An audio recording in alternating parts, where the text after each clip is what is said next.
రాష్ట్రంలో ఖాళీగా ఉన్న టీచర్ పోస్టుల భర్తీకి ప్రభుత్వం మరోసారి డిఎస్సి నిర్వహించాలని భావిస్తున్నది. వచ్చే ఏడాది ఫిబ్రవరిలో నోటిఫికేషన్ వేసే ఆస్కారం ఉన్నట్లు విశ్వసనీయంగా తెలిసింది. దీనికి సంబంధించి ఇప్పటికే విద్యాశాఖకు సర్కార్ ఆదేశాలు జారీ చేసినట్లు సమాచారం. దీంతో అధికారులు ఏర్పాట్లలో నిమగ్నమైనట్లు తెలిసింది.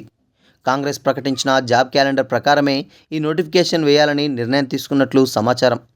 డిఎస్సి 2023లో భాగంగా ప్రభుత్వం 11,062 టీచర్ పోస్టులను భర్తీ చేయనుంది. ఈ ప్రక్రియ కొనసాగుతుండగానే ఫిబ్రవరిలో మరో నోటిఫికేషన్కు సర్కార్ సిద్ధమవడం గమనార్హం. కాగా డిఎస్సి 2023కి సంబంధించి ప్రిలిమినరీ కిని విద్యాశాఖ అధికారులు ఇప్పటికే ప్రకటించారు. త్వరలోనే ఫైనల్ కీతో పాటు జీఆర్ఎల్ కూడా రిలీజ్ చేసేందుకు ఏర్పాట్లు చేస్తున్నారు. విద్యా హక్కు చట్టం ప్రకారం 1:30 టీచర్ స్టూడెంట్ రేషియో ఉండగా తెలంగాణలో మాత్రం 1:16 నిష్పత్తిలో ఉంది. రేషనలైజేషన్ చేస్తే చాలా పోస్టులు మిగిలిపోతాయని అధికారులు చెబుతున్నారు.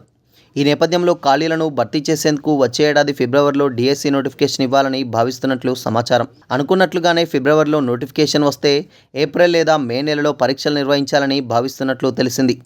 ఇదిలా ఉండగా ఇప్పటికే పలు సందర్భాల్లో ప్రభుత్వ పెద్దలు 5,000 పోస్టులతో డిఎస్సి వేస్తామంటూ ప్రకటనలు చేశారు. అయితే డిఎస్సి 2025లో వారు చెప్పినట్లుగా 5,000 పోస్టులకే నోటిఫికేషన్ ఇస్తారా, లేక ఆ సంఖ్య పెరుగుతుందా తగ్గుతుందా అనేది తెలియాల్సి ఉంది. తెలంగాణలో అన్ని ప్రైమరీ పాఠశాలలో ప్రీ ప్రైమరీ తరగతులు ప్రారంభించేందుకు రాష్ట్ర ప్రభుత్వం కసరత్తు చేస్తున్నది. ఈ బడుల్లో పాఠాలు చెప్పేందుకు టీచర్లను వచ్చే ఏడాది ఇవ్వనున్న నోటిఫికేషన్ ద్వారా భర్తీ చేయాలని చూస్తున్నట్లు సమాచారం.